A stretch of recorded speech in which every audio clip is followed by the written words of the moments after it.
The rotating motion of an engine's crankshaft is transmitted to the wheels by the drive shaft. The gearbox changes the number of rotations of the wheels during one turn of the crankshaft.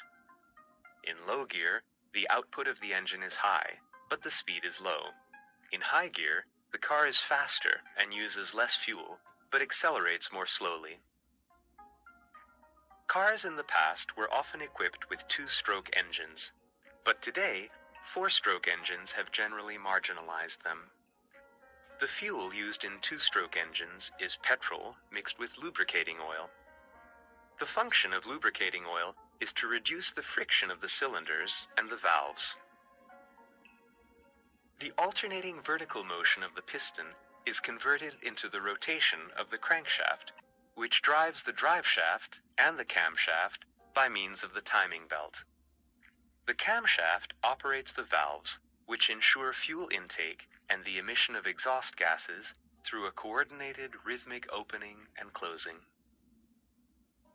During the first stroke in the operation of two-stroke engines, the piston moves upwards, decreasing the pressure underneath.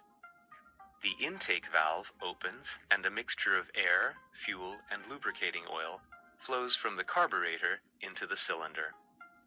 The piston compresses the mixture, thereby increasing the temperature. During the second stroke, the spark plug ignites the hot mixture.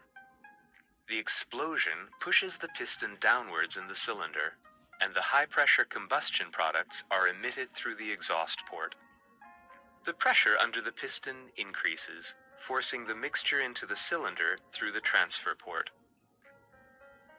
As you can see, the linear motion of the piston is converted into the rotating motion of the crankshaft in the engine. The energy necessary to move the piston is provided by the combustion of